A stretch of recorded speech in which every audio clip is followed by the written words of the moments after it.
Hello student, welcome to Bishop Academy online classes. Dear student, today I am going to discuss about the fuels principle of management. In the previous video, I was discuss about the importance of principle of management or significance of principle of management. In this video, I am going to discuss the fuels principle of management. Before discuss of principle of fuels management, I want to discuss about the life history of fuels, which starts from 1841 to 1925. In 1841, fuel born in France, and after 19 years, he graduating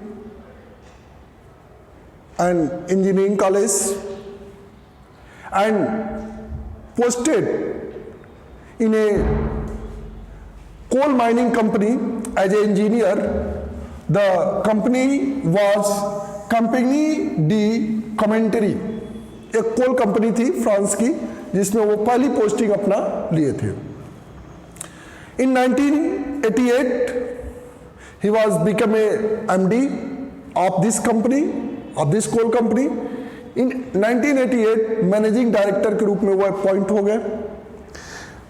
When he was appointed a managing director, he was found that the company was nearly become bankrupt. उनको ये आभास हुआ कि company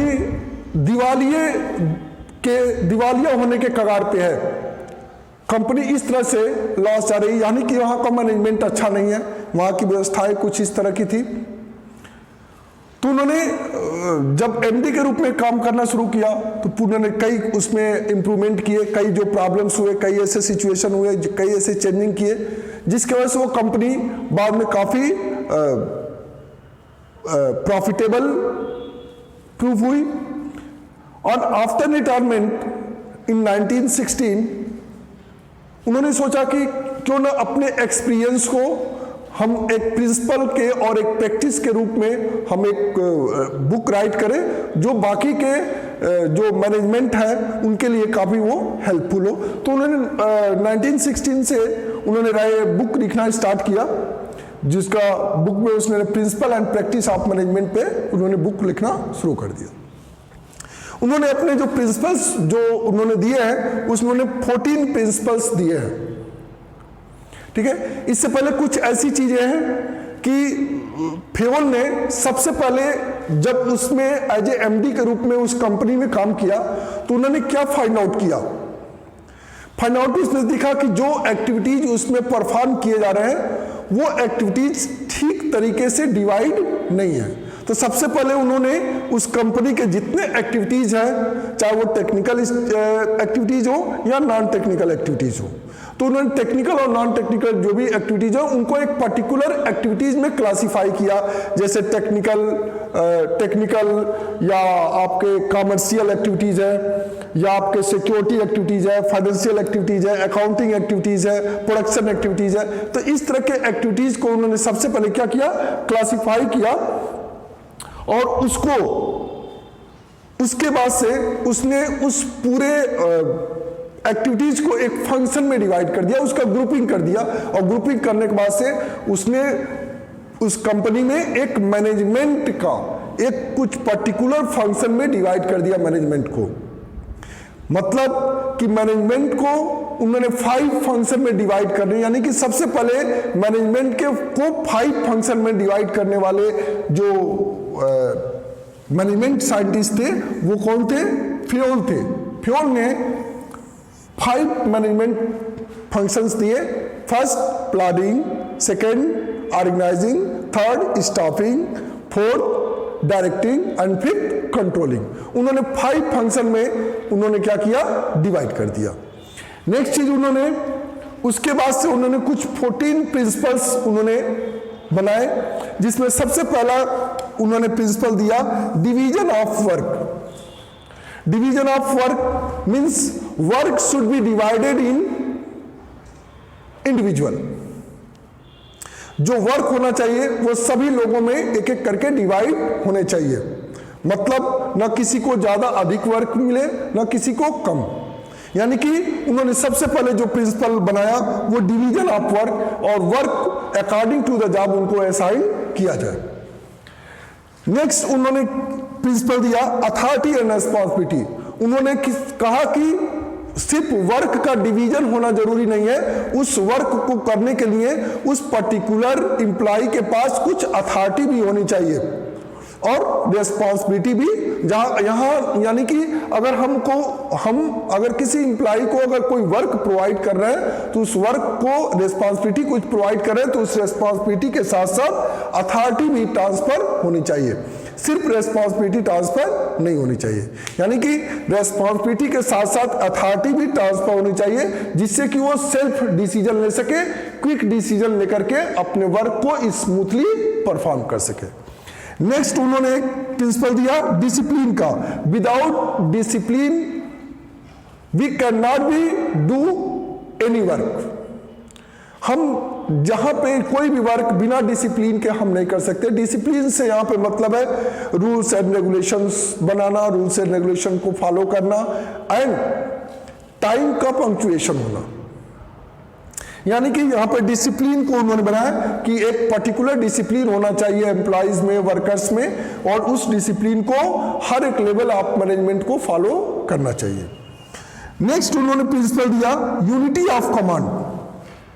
unity of command, this is the most important principle of yours, because this is important for get order from one superior at one time only.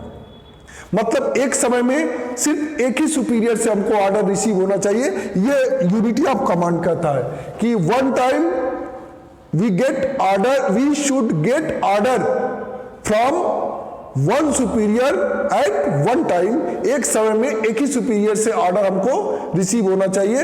ये उन्होंने unity of command का उन्होंने principle दिया। इससे क्या होता है कि कंफ्यूजन नहीं होता है कि हमको किसका ऑर्डर फॉलो करना चाहिए पहले, किसका ऑर्डर नहीं फॉलो करना चाहिए, क्योंकि किसी भी एम्प्लॉयज के ऊपर सुपीरियर होते हैं। अब एक साथ कई सारे सुपीरियर अगर ऑर्डर देना शुरू करे तो कंफ्यूजन तो होता है कि कौन पहले किसका ऑर्डर फॉलो करे और कौन सा वर्क इंपॉर्टेंट है, ये कंफ्यूजन होता है। और इस कंफ्यूजन में जो वर्क होता है वो डिले होने लगता है। नेक्स्ट उन्होंने कहा यूनिटी ऑफ डायरेक्शंस, यानी कि किसी वर्क को करने के लिए एक पर्टिकुलर डायरेक्शन देना जरूरी होता है, इंस्ट्रक्शन प्रोवाइड करना जरूरी होता है, गाइडलाइन प्रोवाइड करना जरूरी होता है। तो ये यूनिटी ऑफ डायरेक्शन उन्होंने एक प्रिंसिपल बनाया। नेक्स्ट प्रिंसिपल उन्होंने दिया subordination of individual interest to general interest. तो आपको इससे पहले आपने जो मैनेजमेंट पढ़ा था उसमें नेचर, उसके फीचर्स उसमें पढ़ा था, तो उसमें subordination of individual interest to general interest, यानी कि ऊपर से नीचे तक जो मैनेजमेंट होता है वहां पे आपका इंडिविजुअल इंटरेस्ट, जो आपको जो इंडिविजुअल गोल होता है वो इंडिविजुअल गोल आपका ऑर्गेनाइजेशनल गोल में कन्वर्ट होना चाहिए। यानी कि अगर किसी पर्टिकुलर एम्प्लॉयज को जो टारगेट मिला हुआ है उसको अपना इंडिविजुअल टारगेट ना लेकर के ऑर्गेनाइजेशनल टारगेट की तरफ ज्यादा ध्यान देना है। तो इसलिए ये भी बहुत ही इंपॉर्टेंट है, क्योंकि इससे ये तभी पॉसिबल है subordination of individual interest to general interest, जब वहां पे कोऑर्डिनेशन हो। नेक्स्ट है आपका रेम्युनरेशन ऑफ एम्प्लॉय। सबसे ज्यादा अनसेटिस्फैक्शन का रीजन किसी भी ऑर्गेनाइजेशन में रेम्युनरेशन को लेकर के होता है, एम्प्लॉयज के रेम्युनरेशन के लेकर होता है कि रेम्युनरेशन अगर इक्वल या कंफर्टेबल अगर रेम्युनरेशन नहीं मिलता है तो जो एम्प्लॉयज होते हैं वो अनसेटिस्फाई होते हैं, और एक अनसेटिस्फाई एम्प्लॉयज ऑर्गेनाइजेशन के फेवर में अपना पूरा एफर्ट नहीं लगा सकता है। इसलिए उन्होंने रेम्युनरेशन फिक्स किया कि जो जैसा जिसका जॉब हो, जैसा वर्क हो, उसके अकॉर्डिंग उसको रेम्युनरेशन प्रोवाइड करना चाहिए। नेक्स्ट उन्होंने प्रिंसिपल दिया सेंट्रलाइजेशन एंड डिसेंट्रलाइजेशन, मतलब कि जो मैनेजमेंट है वहां पे उस मैनेजमेंट पे डिसेंट्रलाइजेशन को फॉलो किया जाए या सेंट्रलाइजेशन को। तो एक्चुअली किसी भी ऑर्गेनाइजेशन में सेंट्रलाइजेशन और डिसेंट्रलाइजेशन दोनों फॉलो किया जाता है। न तो हम डायरेक्टली डिसेंट्रलाइजेशन ही कर सकते हैं, ना ही सिर्फ सेंट्रलाइजेशन ही कर सकते हैं। सेंट्रलाइजेशन का मतलब होता है कि all authority in one hand और सम पर्सन, मतलब जो अथॉरिटी है वो या तो एक व्यक्ति के हाथ में या कुछ एक व्यक्ति, एक दो तीन व्यक्तियों के हाथ में हो, तो ये सेंट्रलाइजेशन होता है। जबकि डिसेंट्रलाइजेशन में क्या होता है, authority is distributed among the subordinate. जो भी अथॉरिटी होता है वो सबऑर्डिनेट में क्या होता है, या एम्प्लॉयज में डिवाइड होता है, जिनको जैसा वर्क है उसके हिसाब से उनको अथॉरिटी और रिस्पॉन्सिबिलिटी प्रोवाइड की जाती है। नेक्स्ट आपका प्रिंसिपल है स्केलर चेन। स्केलर चेन में भी उन्होंने कहा, स्केलर चेन में उन्होंने इसलिए बनाया क्योंकि जो प्रॉब्लम्स होते हैं या कुछ सजेशंस होते हैं वो अपने सुपीरियर तक पहुंचाने का काम स्केलर चेन के द्वारा होता है।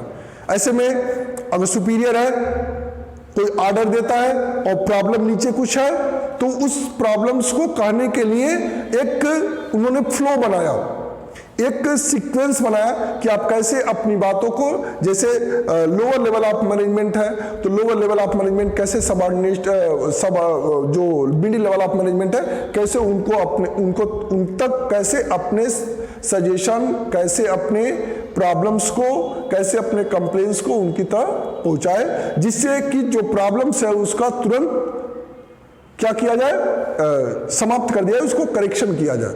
ठीक है, तो ये एक स्केलर चेन बनाया जो कि बहुत मोस्ट इंपॉर्टेंट है स्केलर चेन। ये अक्सर इस पे बोर्ड के एग्जाम में अक्सर स्केलर चेन से क्वेश्चन पूछता है। इसी में गैंग प्लैंक भी आता है आपका। नेक्स्ट आपका प्रिंसिपल ऑफ ऑर्डर है, फ्योल ने दिया था। प्रिंसिपल ऑफ ऑर्डर में यहां पर ऑर्डर का मतलब आदेश नहीं होता है, इंस्ट्रक्शन नहीं होता है। यहां पर ऑर्डर का मतलब है कि everything which are used in operations और कीप इन प्रॉपर ऑर्डर, मतलब जो भी चीजें आप ऑपरेशनल एक्टिविटीज में जो भी चीजें इस्तेमाल करते हैं तो उनको एक प्रॉपर ऑर्डर में रहना चाहिए, सही जगह पे रखना चाहिए। जैसे आप पढ़ाई करते हैं तो आपके बुक, कॉपी, स्टेशनरी, जो भी पेंसिल, पेन, इरेजर, शार्पनर, जो भी चीजें हैं उससे रिलेटेड आपको जहां पे पढ़ते हैं उसी जगह पे हो। जैसे आप एक रूम में पढ़ रहे हैं और दूसरे रूम में आपका पेन है, तीसरे रूम में आपका बैग है, चौथे रूम में आपका बुक्स है, तो ऐसे में क्या होगा, ज्यादा मूवमेंट होता है। आप दौड़ के उस कमरे में जाएंगे, पेन लेंगे, दौड़ के उस कमरे में जाएंगे, बुक लेंगे, दौड़ के उस कमरे में जाएंगे, बैग उठाएंगे। तो ऐसे में क्या होता है, वो आपके जो थिंग्स है जो आप यूज करते हैं वो एक प्रॉपर ऑर्डर में नहीं रखा है आपने। यानी कि जो भी चीजें उस ऑर्गेनाइजेशन में ऑपरेशनल एक्टिविटीज में जो यूज होती है उनको एक प्रॉपर ऑर्डर में रखना, जिससे कि जो टाइम वेस्ट होता है फालतू के मूवमेंट में, कि आप एक जगह से दूसरी जगह जो वेस्टेज टाइम होता है वो जो टाइम होता है वो सेव होता है, टाइम सेविंग होती है। नेक्स्ट है प्रिंसिपल ऑफ इक्विटी। यहाँ पे प्रिंसिपल ऑफ इक्विटी से मतलब यह है कि मेल फीमेल इंप्लॉइज होते हैं, उनमें किसी प्रकार का कोई मेल है तो उसकी ज्यादा सैलरी हो, कोई फीमेल है तो उसकी कम सैलरी हो, या डाइवर्सिटी किसी प्रकार की या पार्शियलिटी की जाए, इस तरह की चीजें नहीं होनी चाहिए। नेक्स्ट उन्होंने प्रिंसिपल दिया था स्टेबिलिटी ऑफ पर्सनल की स्टेबिलिटी। पर्सनल की स्टेबिलिटी मतलब यहाँ पे पर्सनल, यहाँ पे जो पर्सनल का मतलब है, यहाँ पे पर्सनल का मतलब इंप्लॉइज से मतलब है। यहाँ पे जो पर्सनल वर्ड दिया है, इस पर्सनल का मतलब होता है इंप्लॉइज, जो वर्कर्स होते हैं। यानी कि यहाँ पे स्टेबिलिटी ऑफ पर्सन, जो भी इंप्लॉइज हो उनको अपने जॉब को लेकर के स्टेबिलिटी फील करे, इनस्टेबिलिटी न फील करे। अगर कोई वर्कर्स या कोई भी इंप्लॉई किसी भी ऑर्गेनाइजेशन में जहां पे वो वर्क कर रहा है, अगर वहां पे अपने आप को इनस्टेबल फील करता हो तो उस ऑर्गेनाइजेशन में अपना पूरा 100% एफर्ट नहीं देगा, यानी पूरी इफिशियंसी के साथ वो वर्क नहीं करेगा, क्योंकि उसके अंदर इनस्टेबिलिटी है और वो बाहर दूसरी जगह जॉब ढूंढने में अपना टाइम लगाएगा। ऐसे में अगर उसको स्टेबिलिटी मालूम है कि हमारा जॉब फिक्स है, हमारे जॉब असाइंड है, हमारा जॉब में स्टेबिलिटी है, तो वो अपना पूरा 100% एफर्ट ऑर्गेनाइजेशन को देता है। नेक्स्ट आपका इनिशिएटिव। यहां पे इनिशिएटिव का मतलब है मोटिवेशन। यहां पे इनिशिएटिव का मतलब है मोटिवेशन, यानी कि टाइम टू टाइम जो एम्प्लॉइज होते हैं, वर्कर्स होते हैं, उनको इनिशिएट भी करना रहता है, मोटिवेशन भी प्रोवाइड करना था। वो मोटिवेशन आपका फाइनेंशियल मोटिवेशन भी हो सकता है या नॉन फाइनेंशियल मोटिवेशन भी होता है। फाइनेंशियल मोटिवेशन ये है कि उनकी सैलरी इंक्रीज की जाए, इससे मोटिवेट होकर वो वर्क करते हैं, या फिर उनको रिवार्ड दिया जाए, ठीक है, तो या फिर प्रमोशन दिया जाए। इस तरह के फाइनेंशियल कुछ नॉन फाइनेंशियल इनिशिएटिव होते हैं। नेक्स्ट चीज आपका speed detox, it's the most important principle of fuel. Speed detox मतलब कि यहां पर स्पीड डिटॉक्स का मतलब होता है कि टीम स्पिरिट। इस टोटल का मतलब होता है टीम स्पिरिट। टीम स्पिरिट मतलब टीम भावना के साथ कब एक ग्रुप में वर्क करना चाहिए, न कि एक सिंगल में। यानी कि अगर सारे वर्क करें तो एक टीम, पूरे ऑर्गेनाइजेशन के जितने भी एम्प्लॉइज हैं वो एक टीम है और वो एक फैमिली है, और उस टीम और उस फैमिली के रूप में वो रह के काम करें। तो इस तरह के उन्होंने प्रिंसिपल दिए। आगे एक एक करके मैं एक एक प्रिंसिपल्स को मैं डिस्कस, एक या दो प्रिंसिपल को एक वीडियो में मैं डिस्कस करूंगा, और वैसे ही जैसे जैसे मैं डिस्कस करूंगा उस पर एग्जांपल भी आपको दूंगा। जैसे मैंने अभी, जैसे इसके साथ मैंने थोड़ा बहुत डिस्कस, एक आउटलाइन दिया है इस प्रिंसिपल का, ऐसे ही आपको आगे के प्रिंसिपल में आपको एक एक दो दो करके आपको इसका एक्सप्लेनेशन होगा। सारे प्रिंसिपल एक साथ एक्सप्लेन नहीं किया जा सकते क्योंकि काफी 14 प्रिंसिपल हैं, तो एक एक दो दो प्रिंसिपल करके मैं एक्सप्लेन करूंगा, उसके साथ एग्जांपल भी दूंगा। और वैसे ही आप अपने बुक में केस स्टडी को भी देखेंगे और वैसे ही ट्रेस करके आप उसको आंसर देंगे। Thank you, have a nice day.